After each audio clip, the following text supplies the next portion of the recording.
为了患抑郁症的白月光，女友和我提了101次分手。在一起这7年，只要他的白月光一出现各种意外，他就要和我分手，去照顾他的白月光。这一次，我忍不住挽留他。在一起7年了，我们的感情在张如谦面前就这么不值一提吗？女友立刻翻了脸，朝我怒吼：“你别太自私了，顾瑜，他得了抑郁症，你知不知道？再说了，我和阿谦约定此生不离不弃，难道你要我违背承诺吗？”看着他决绝离去的背影，这一次我突然再生不出任何挽留的念头。大家好，开始今天的分享之前，希望你能给人间烟火点个订阅，我将会分享更多优质的内容。家里的灯亮着，我打开门，映入眼帘的是一双男士皮鞋。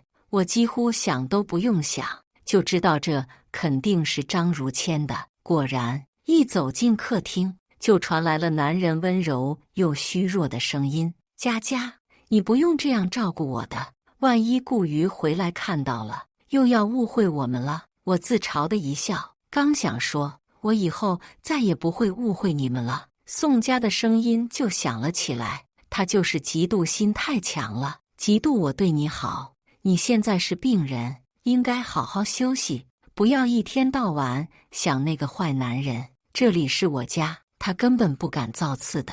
我的声音突然哽在了喉咙里，难受却又觉得好笑。宋佳的一颗心全都扑在了张如谦身上，根本就没有在意我已经来了客厅。直到我出现在了他的面前，宋佳才勉为其难地赏了我一个眼神。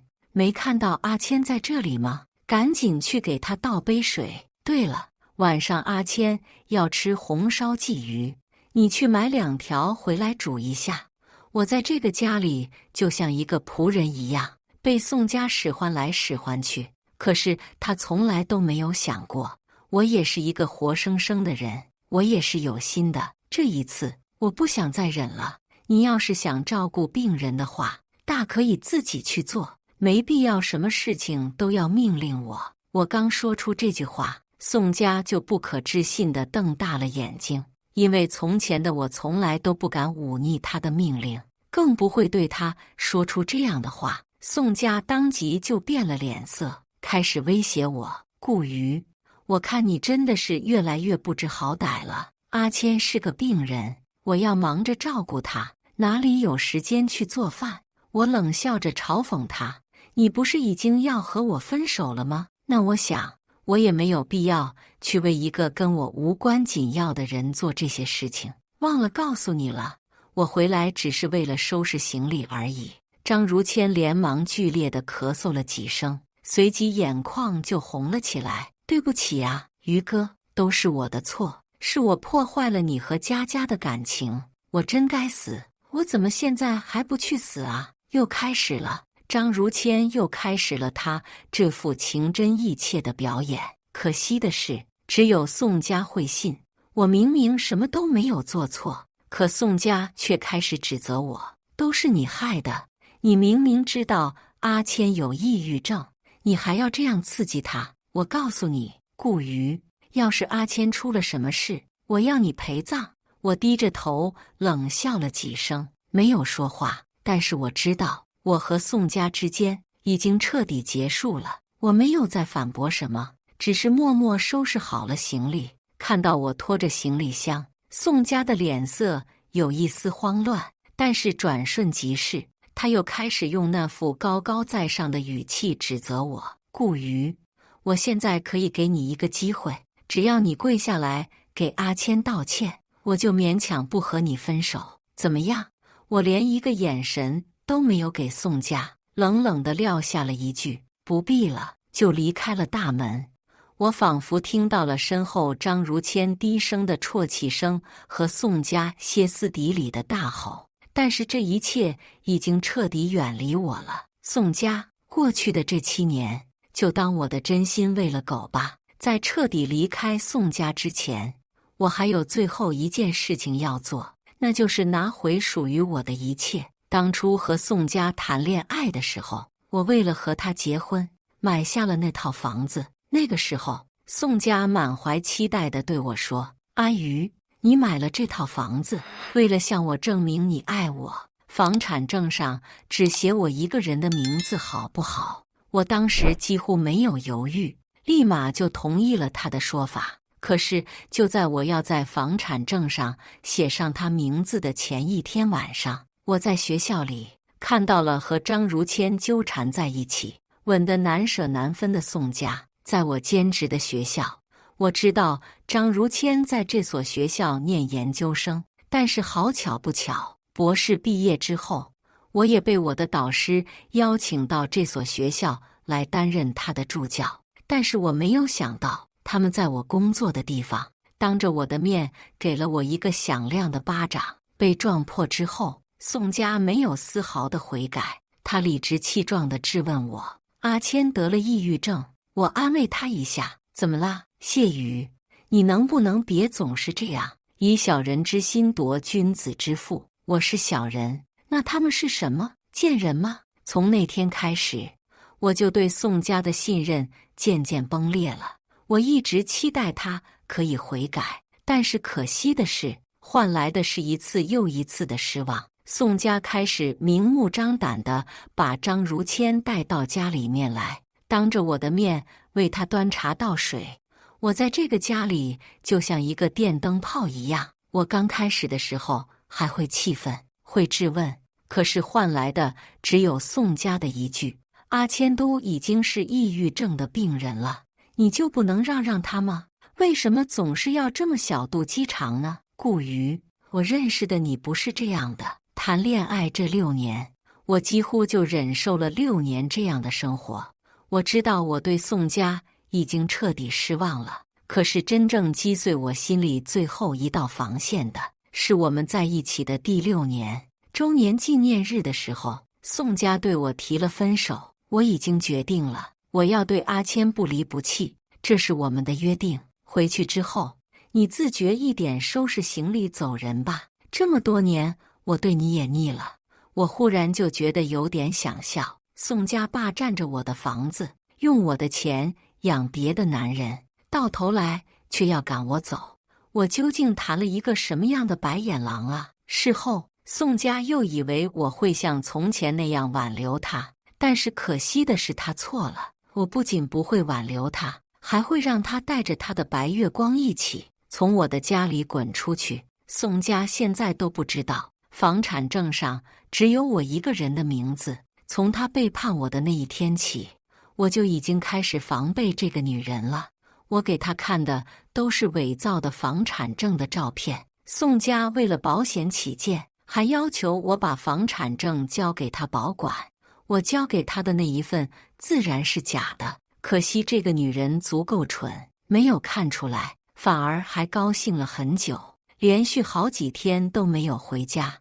我每个月都会给她1万块钱生活费，因为宋佳认为女人就要在家里面当家做主，不需要去外面工作，所以让我把工资全部上交。可惜宋佳根本不知道，我给她的这些钱，每一笔都不是我自愿的。既然她要和我撕破脸皮，那我不妨也厚脸皮一些，报警，把这些钱要回来。顺便把他们从我的房子里面赶出去。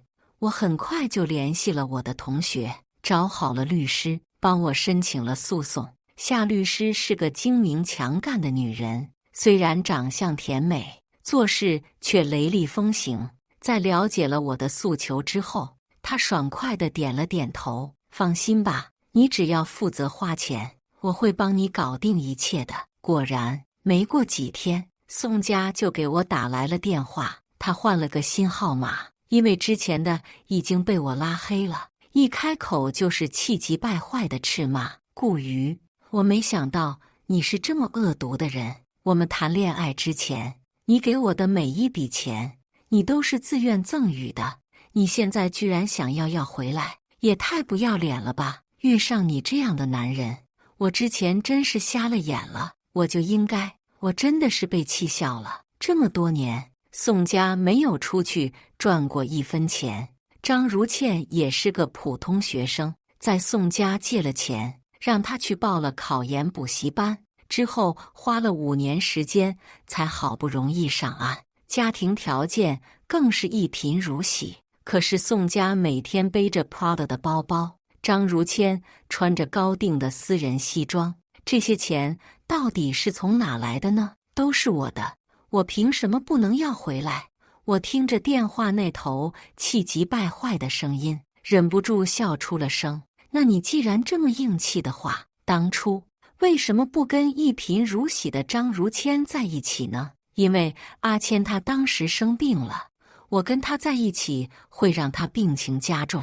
他才不像你这个男人，眼里面只有钱，他心里面是真心有我的。宋家着急忙慌地说了一通，顺便还骂了我几句。但是我知道宋家已经山穷水尽了，才会这样，所以我一点都不急，只是慢慢地听着宋家倾诉，顺便再泼他点冷水。我是不会撤诉的，所以你要是没有钱的话，也没有必要和我打电话。听了我这番话，宋家又急了，他又急忙开始和我打感情牌。阿瑜，我知道错了，你不要这样为难我了好不好？我发誓，我以后都会好好爱你一个人的。我对阿谦只是朋友上的照顾，我们在一起都这么多年了，何必要闹到这个境地呢？是啊，宋家也知道我们在一起这么多年了，但是可惜的是，辜负真心的人又怎么配得上这些话呢？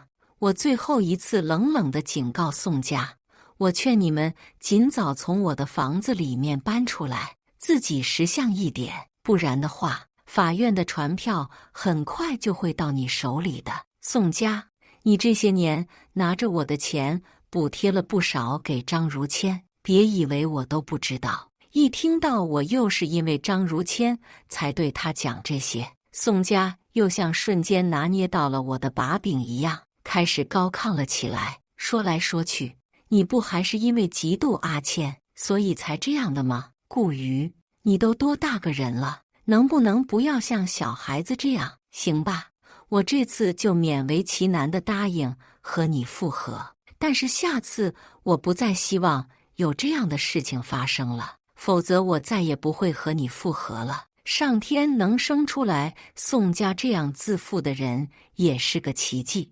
我真的快要被宋家自负的三观震碎了。我有些无语地告诉他，别再做梦了，我早就不稀罕你了。宋家，别一天天的再把自己当个宝，我不想再和他做过多的纠缠。随即便挂断了电话。没过多久，夏安安的消息就来了，司法部那边的程序走得很顺利，如果1星期之内宋家没有归还你这3年来给他转账的全部金额，总计107.89万，那么法院就会强行拍卖宋家名下的资产，并且把宋家纳为失信人名单。对了，还有你上次跟我提到的他们非法入侵你的住宅的消息，需要警察去现场取一下证。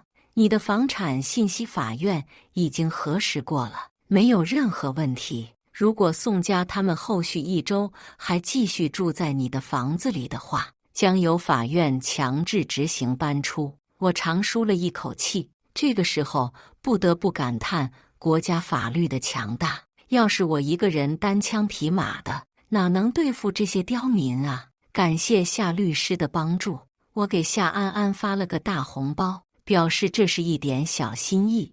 但是夏安安却没有收，吃人嘴短，拿人手软。我只是帮人办事，拿到我应得的那份就够了，再多就算贿赂了。我忍不住暗暗吐槽，还真是铁面无私。不过我就喜欢这样公事公办的，和这样的人交往才不会被骗。从前宋家和我交往的时候，我们之间相处的时间倒是很少，大部分时间都是他拐弯抹角的，在问我要礼物。刚谈那会，正是上头的时候，刚好我手头也宽裕，每次都想都不想就给他买了。夏安安和我说，我给他买的那些礼物，我自然是不能追回来了，但是我也没所谓，那些花出去的钱就当买个教训了。每个月挥金如土的宋家，现在根本就还不起那107、89万。也许是终于意识到我跟他撕破脸皮了，因为我这个月没有给他生活费，宋家又开始短信轰炸我，语言难听无比，什么贱人啊、渣男啊，什么词都形容我。但是我只相信一句话，什么人说什么话。不出我所料，宋家开始打上了我的房子的主意。虽然我没有告诉他我买房具体花了多少钱，但是我买的这套房子是京都300平的超大平层，而且还是学区房，地理位置什么的更不用说，市政府离这都只要10分钟。宋家算了算，猜测我这套房子估计能值个1000万，所以他当即就联系了房产中介，想要神不知鬼不觉地把我这套房子卖了。但是很可惜的是，人家中介一看他这房产证就不对劲，但也不好意思当着明面说出来，只说会帮宋家找客户，就这么一直耗着，一直耗到了警察上门那天。哪怕宋家都已经落魄成这样了，张如谦还是对他不离不弃呢。估计也是舍不得我那300平的大平层吧。从落地窗上往下看，就能看到整个京都的美景。京都周围最豪华的小区别墅都在这套大平层的脚下，住在这里的非富即贵，他们俩也估计也早就习惯有钱人的生活了。我听教授说，化工院那个刚考上没多久的研究生，3天2头放教授鸽子，每次请病假都说自己是抑郁症，可是从来不见他把诊断单拿出来。学校已经递了退学通知书给他了，可是张如谦还是无所谓。想来他也以为宋家没有我，一样可以养活他吧。警察一进门就掏出了亮亮的银手铐，被铐在手上的那一刻，宋家才开始害怕。他小心翼翼地问道：“为什么要抓他们俩？”张如谦更是大声哭喊着：“我有抑郁症，我是病人，你们不能抓我！”警察一点都不惯着他，直接调出了他在医院最近的健康检查记录，上面显示张如谦全身健康得很。健康检查表一出来，就连宋家也忍不住瞪大了眼睛：“什么你这个贱人，居然骗我！”没想到轻轻松松一张表格，这让我曾经最羡慕的一对恋人4分5裂。这仿佛是我听过的最好笑的地狱级笑话。夏安安跟着警察一起去了我的房子，回来的时候，他跟我说，当时宋家那表情气得能吃人。警察说要以非法入侵民宅的罪名逮捕他们。宋家着急忙慌地说自己有房产证，警察看都不看，就说他那个是假的。这下张如谦也彻底崩溃了：“你这个婊子，居然敢耍老子！你不是说这房子是你的吗？少说也有1000多万，没想到是个占着茅坑不拉屎的穷逼，一张口就是不干不净的言语辱骂。”随即又急忙撇清自己：“警察同志是这个坏女人，非要拉我住在这里的，我没有非法入侵，要错也是那个女人一个人的错。”夏安安还跟我说，当张如倩说出这句话的时候，宋家的脸色都白了。我无语地笑了笑，被我宠爱了6年的宋家，怎么能受得了这些呢？但是尽管他们俩解释再多，凡是被老老实实抓进了警察局，我迫不及待地想要见到我时宋家脸上的表情。做笔录时，隔着一栏铁窗，宋家和张如谦被老老实实地靠在我的对面。尽管我本意并不是想让他们进监狱，只是想给他们一些惩罚而已，但是可惜的是，白眼狼就是白眼狼。宋家一见到我就双目圆瞪，大声吼道：“你这个死骗子！你不是说房产证上只有我的名字吗？这房产证明明是我的，怎么又变成你了？你一开始就计算好的，是不是？顾宇，你这个彻头彻尾的骗子！等我出去之后，我要把这件事情昭告天下。但是没等宋家嚷嚷2句，警察就不耐烦地敲了敲桌子。行了，不要大吼大叫，犯人不要情绪激动。鉴于你们的犯罪行为属实，如果在狱中不能好好表现，我们将会采取加刑处罚。另外，警察冷漠地瞥了宋家和张如谦一眼。如果你们出去之后仍然不思悔改，对被害人及被害人家属实施犯罪行为的话，欢迎你们多来这里。警察冷峻的眼神把宋家和张如谦吓了一哆嗦，他们也不再敢多说什么。夏安安走到了我的身边，问我这件事情我想怎么处理。可是一看到夏安安，宋家顿时又双眼泛红。顾瑜，你跟这个女人认识多久了？我说你怎么在房产证上没写我名字？原来是有了这个女人啊！你居然敢背着我出轨，你可真是个倔！话还没说完，就被夏安安打断了。宋女士，我劝你没文化的话，嘴巴就放干净点。我是这周才认识的顾先生，是他聘用的律师。你不要嫉妒我长得漂亮，就觉得我和他有一腿。宋家眼眶红着，还想再说什么，但却被一旁的警察一个眼神制止。夏安安说对了，现在的宋家在我眼里丑陋不堪，根本比不上一旁的夏安安。但我并没有理会宋家的话，只是淡淡的开了口。我希望他们俩在今天之内就可以从我家里面搬出去，如果搬不出去的话，就按照法律程序走吧。一听这话，一旁的张如谦瞬间坐不住了。顾瑜，你什么意思？你难道要让我这个病人露宿街头吗？那房子明明就是佳佳的，你为什么要霸占着？我冷笑，都到了这种时候了，还装呢？看来他们2个是不见棺材不落泪。我直接给他们俩展示了我的购房记录。另外，我又对宋家说，我们谈恋爱这些年，你拿了我不少钱吧？天下没有免费的午餐。既然你选择在我生日那天和别的男人缠绵在一起，那就不要怪我今天对你手下不留情，尽快还上吧。宋家，我知道你大部分的钱都给了张如谦，可惜的是，他很快也要被学校退学了。宋家不可置信地瞪大了眼睛，他不敢相信昔日恩爱无比的恋人，对他唯命是从的顾瑜，现在居然变得这么心狠手辣。但是那有什么办法呢？我变成现在这样，全部都是因为宋家造成的。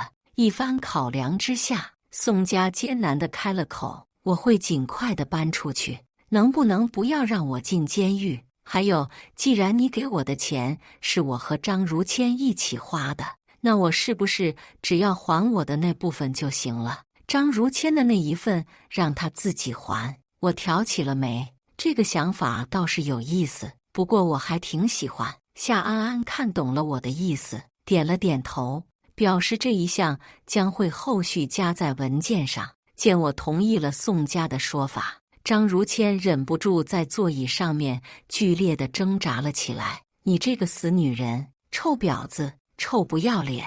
你这些年所有的钱全部都是你自愿给我的，凭什么要回去？夏安安在一旁刺激他，你有什么证据证明是宋家自愿给你的？张如谦不作声了，因为宋家转账给他的时候也没有任何备注。既然这笔钱被他用于购买奢侈品了，那么也就是说，在法律意义上，这笔钱是可以被追回来的。见到张如谦，瞬间默不吭声了。宋家兴奋地瞪大了双眼，他自认为自己这些年花的钱不是很多，大多数的消费全部都是给将张如谦进行所谓的治病了。夏安安的速度很快，很快就把他们俩的聊天记录里所有的转账条款拉了出来。结果宋家崩溃地发现，这些年他给张如谦的转账甚至都不超过50万，他自己余下来要还59万左右，张如谦还剩下的。但是由于我和宋家的交易之间并没有涉及到张如谦，所以宋家还给我的还应该是107、89万。只不过张如谦先要把欠他的那部分还给他。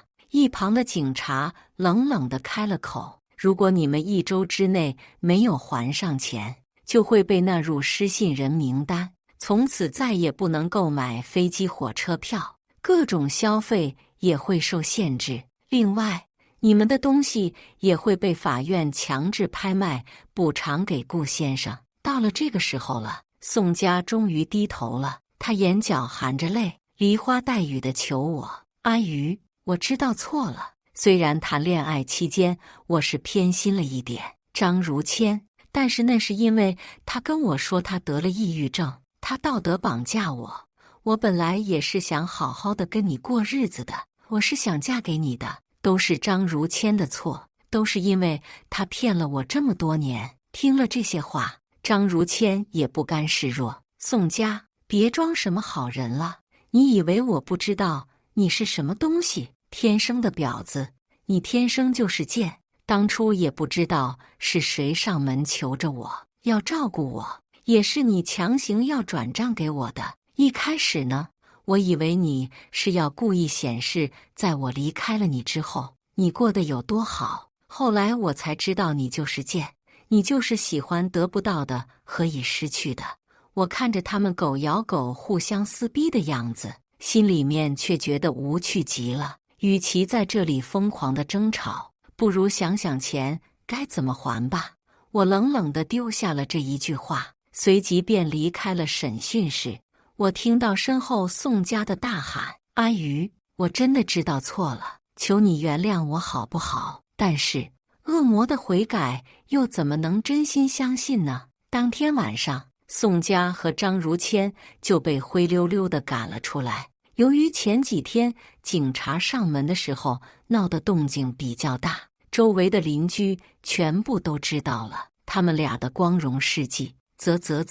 看到那个女人了没？听说呀，就是这个女的在谈恋爱的时候出轨了，那个男小三还霸占着原配的房子，现在被赶出来了吧？真是苍天有眼啊！我勒个大豆啊，这么炸裂，那户主也太倒霉了吧！女朋友都把小三带到家里面来了，要不是启动了帽子叔叔，这2个人估计死皮赖脸的要在里面过一辈子呢。全款3000万的江景大平层，就让这种小人这么便宜的住着了。周围的窃窃私语传到了宋家的耳中，他灰白的脸上闪过了一丝震惊。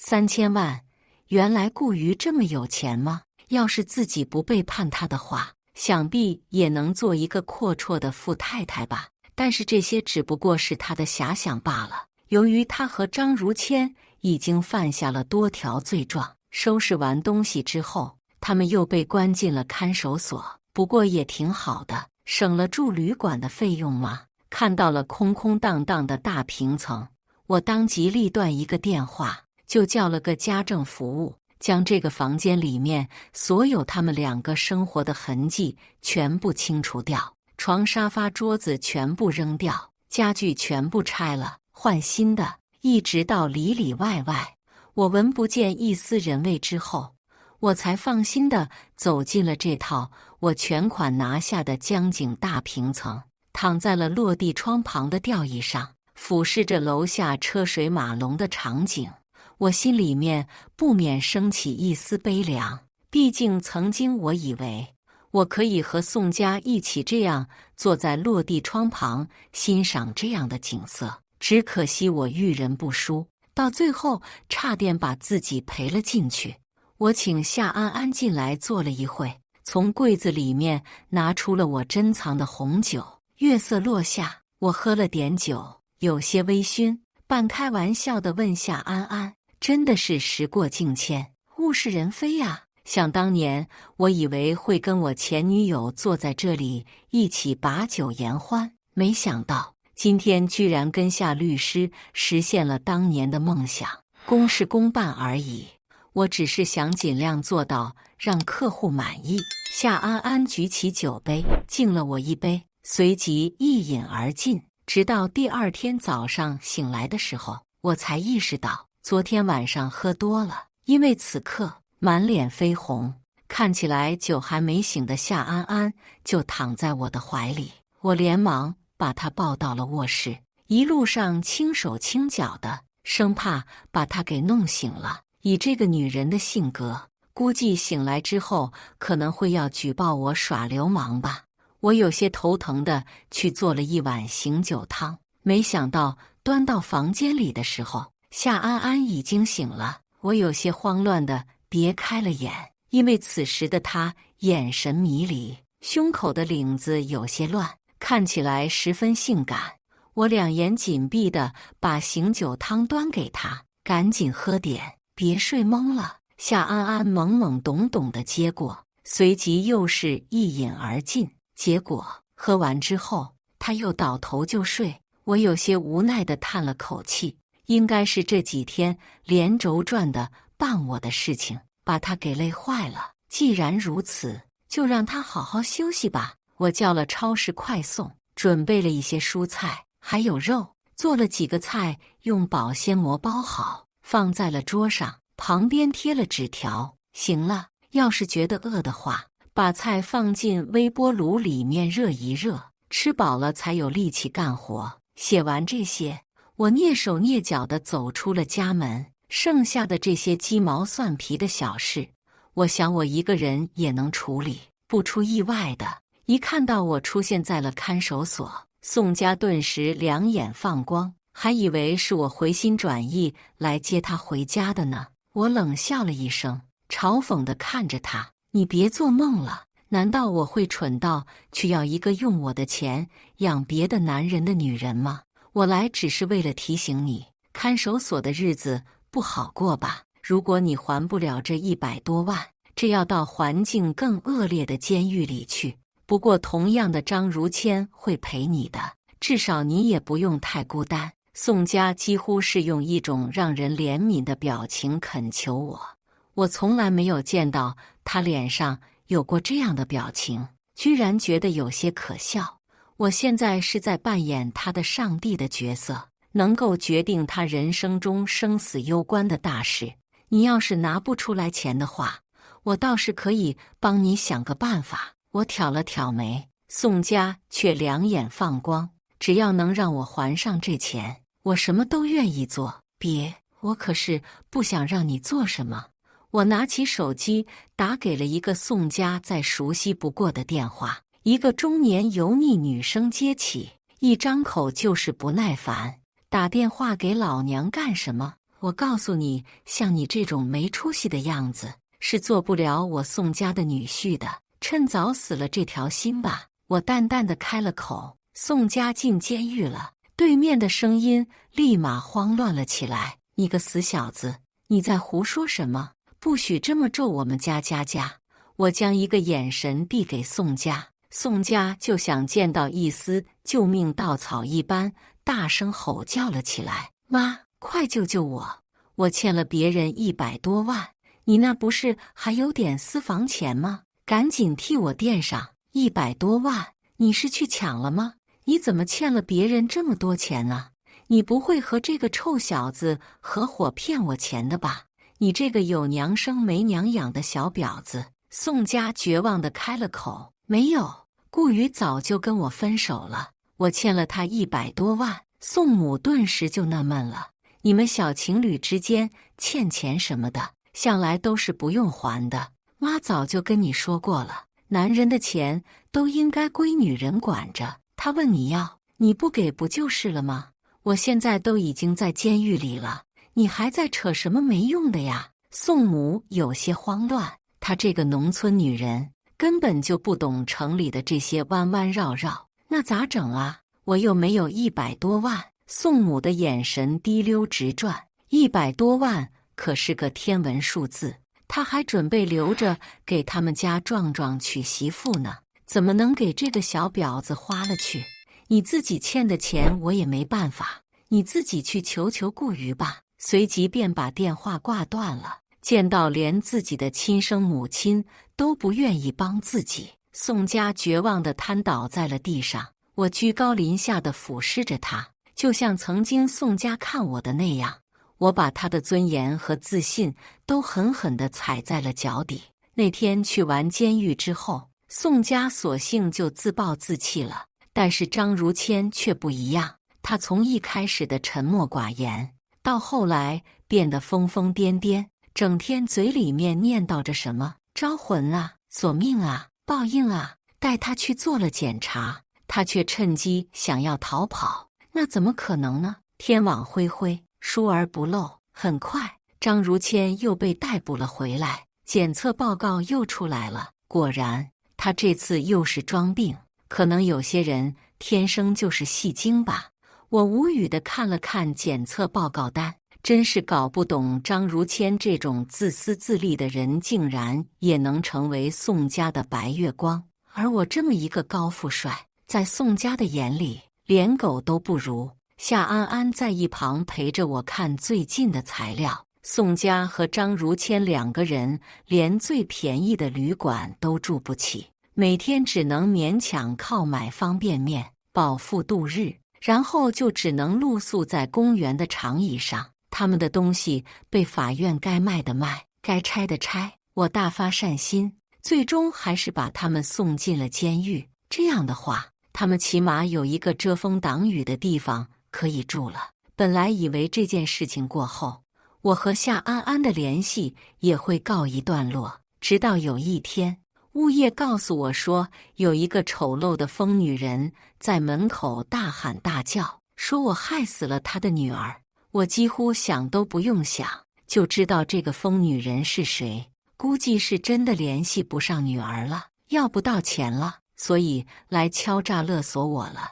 保安告诉我说，这个女的还在门口竖起了横幅，大有一种要和我不死不休的架势。无奈，我只好又打电话给了夏安安。夏律师，我这边又有一个麻烦，不知道能不能请你。这一次，夏律师倒是没有像之前那样铁面无私的，倒是多了点人情味儿。在偶尔和我的眼神对视上时，还会慌乱地避开。那天我们喝酒之后，我就没有再见过他了。回到家的时候，家里面空空如也，桌子上的菜也没有动，我还以为是他不喜欢呢。当时扫兴了好久，最后把做好的饭菜全倒了。不过夏律师处理案子的风格还是一如既往的雷厉风行。很快，宋秀英就因为扰乱民宅以及社会安全被带到了派出所。